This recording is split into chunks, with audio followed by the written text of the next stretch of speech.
Very pleased to welcome back to the show now. I've got Paul Beattie with me. BT Global had a tremendous track record, by the way, since the inauguration of their funds, 2006. It's consistently doubled what the TSE. You look at that whole period. You want some longevity and some performance longevity. Over that period, it's doubled the performance of the Toronto Stock Exchange. Paul, thank you for finding time for us this weekend. Well, it's great to be here. Thanks, Mike. I mean, I got to start with just saying, what do you make of that aftermath of the U.S. election and what it's done to the financial markets when you get that big dip that night when it looked like Mr. Trump was going to maybe win, and then you get the recovery immediately, and then the explosion? It's amazing.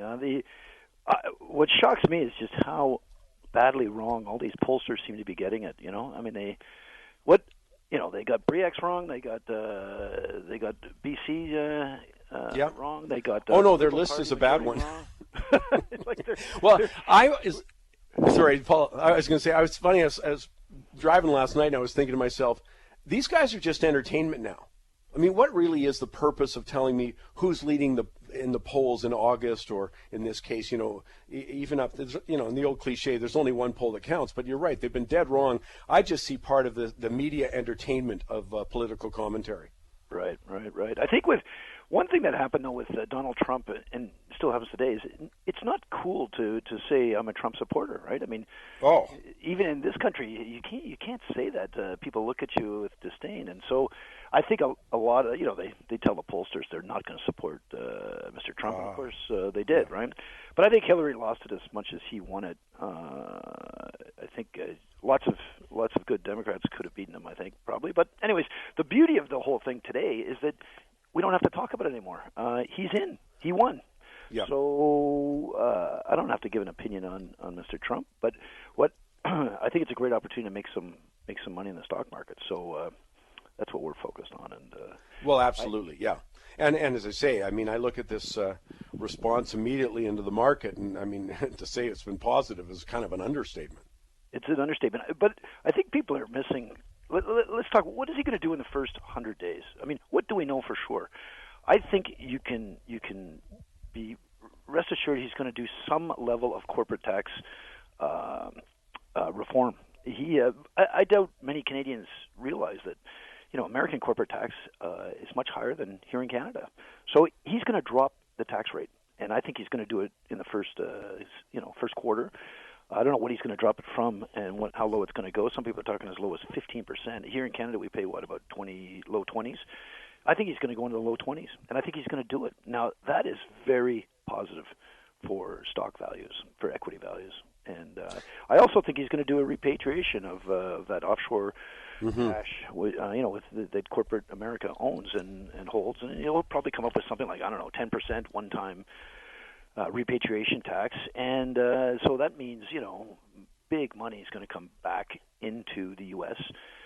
It's going to come into the companies that are going to put it to work, and so unlike giving it to the banks, who will maybe theoretically give it to companies and the populace, it's going to go right into the coffers of corporate America.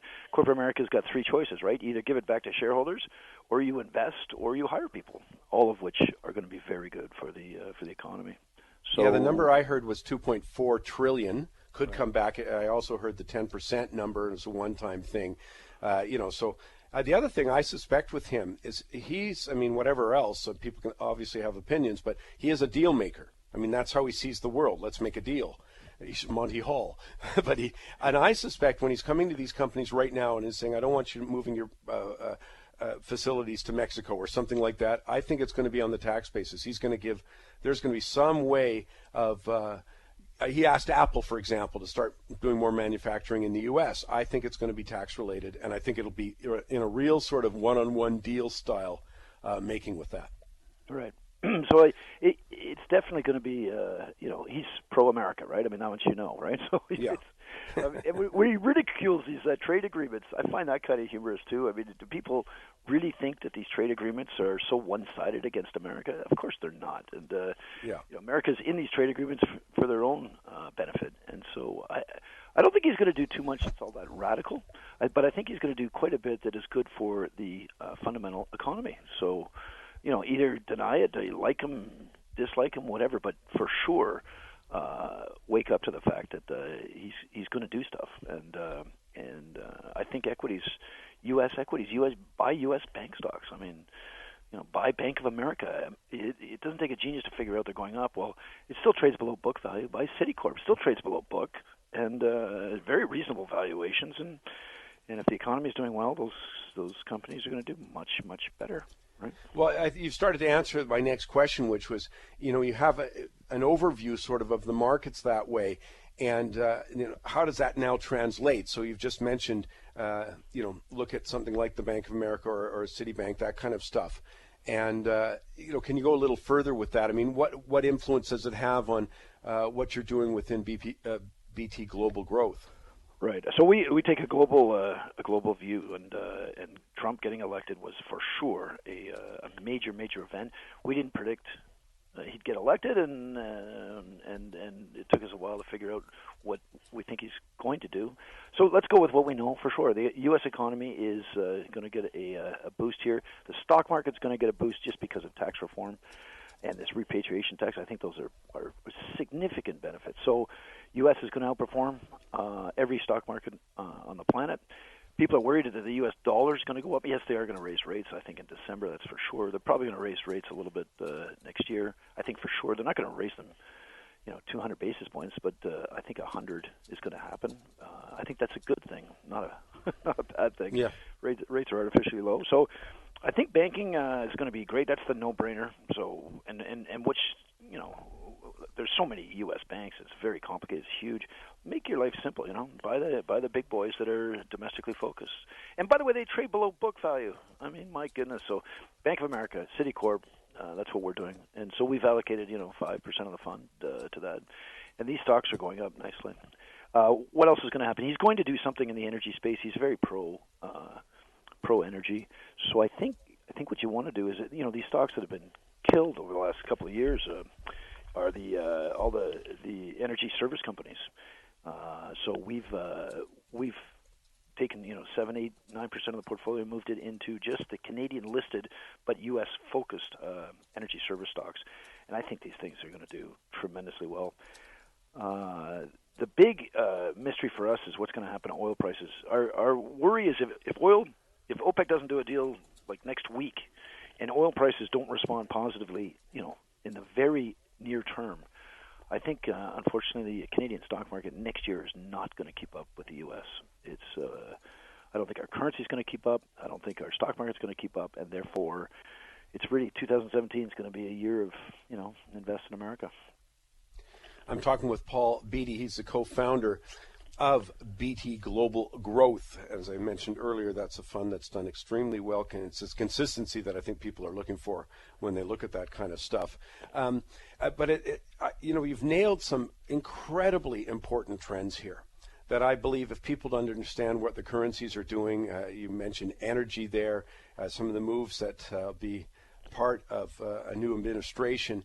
I think you just absolutely have to understand those investment themes in order to be successful in the next, anytime, but I mean, in the coming year.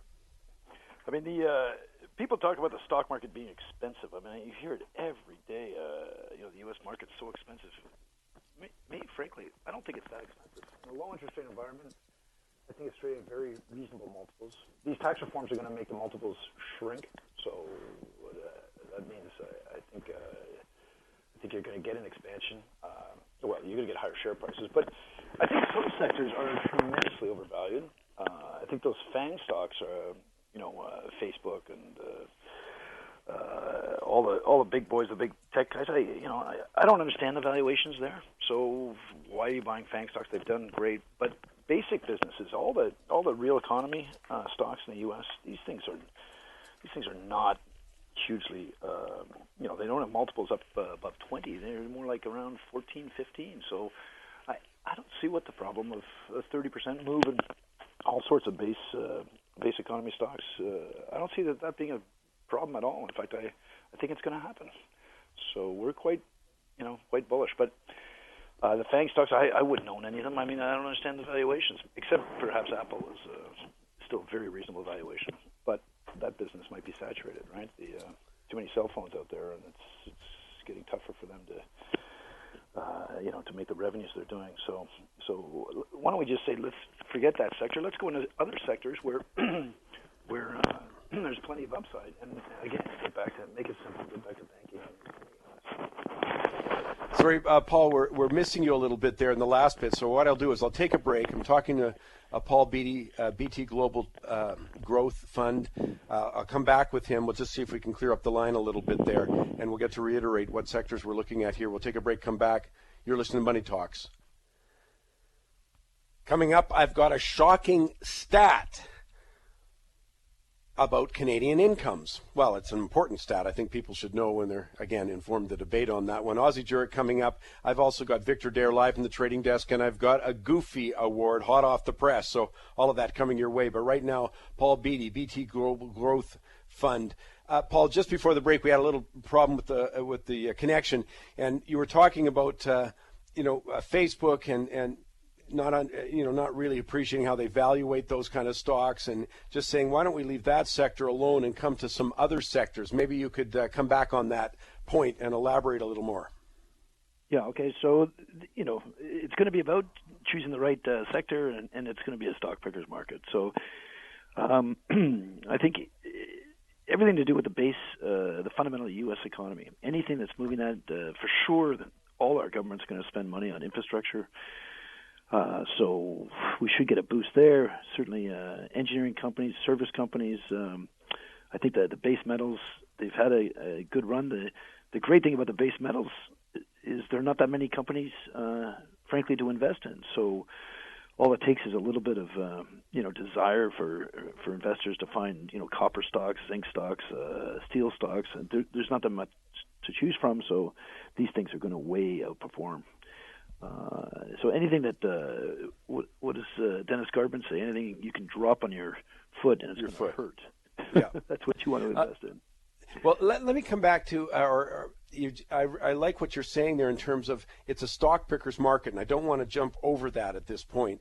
That you think that's as opposed to maybe you just buy the index. Yeah, I think everybody opines on the index when it hits a new high. People think therefore stocks must be overvalued. It's not going to be like, we don't see it that way. We see it as certain sectors are overvalued, and these are not small sectors either. And so the overall indices, next year goes up 5-7%, something. It doesn't have to be dramatic, but you can make exceptional returns picking the right sectors. And I think that's the way it's going to be for the next several years. And so it's active money management, I think, is going to work out better than just buying ETFs and index funds. But that's such a good point, though. As you're saying that obviously not all stocks in the sector are the same kind of valuations. Some are kind of better bargains. They haven't recovered yet, or what have you. But it's a different story, different stocks, even within the right sector. And I think that's an important point for people to kind of emphasize. Let's finish with this, Paul. Give me a couple of names. It's just this is the fun part of investing. Give me a couple of names that you've been looking at. What doesn't matter, U.S., Canadian markets that maybe people could put on their radar screens. Sure. Well, the energy service companies, Trican and Calfrac are the two that listed here in Canada, and both big operations south of the border. Large percentage of their business. We've been studying the zinc market. We're not experts in base metals, whatever, but there's been this theory that zinc is one day going to be in short supply on a global basis. And sure enough, this year, every day the price of zinc heads upwards. And so I think it is happening. We've been talking about this for years, but it seems to actually be happening in 2016. The beauty of that is there are not many zinc companies to invest in, so we have 5% of the fund is in Trevally now. Trevally stock is just doing terrific, and I'm just not sure what's going to stop it from going up. Anyway, it's not expensive in the first place, so there's good value. A unique company, pure zinc play, and Trump I think is good for base metal prices, good for zinc prices. How high could this stock go? I don't think anybody knows, but it's not expensive today, so we're buyers. My biggest concern is, how's our government going to get along with how's Justin Trudeau going to get along with Donald Trump and whatnot? So it's going to be interesting to see how this all plays out for Canada over the next few months. So I just think buy America. So that's our favorite sector, the U.S. focused stuff. So any company in Canada that's going to benefit from the U.S. economy, it's a no-brainer. It's business is going to be good next year. Well, Paul, as usual, it's always fascinating to get a chance to chat with you, and I really do appreciate you finding time in the weekend for us. No problem. Love your show, Mike. Paul Beattie, of course, is, if it said BT Global, but I want to make sure you know where to go, is btglobal.ca, www.btglobal.ca. Absolutely one of the most fascinating people that I come across in finance, Paul Beattie.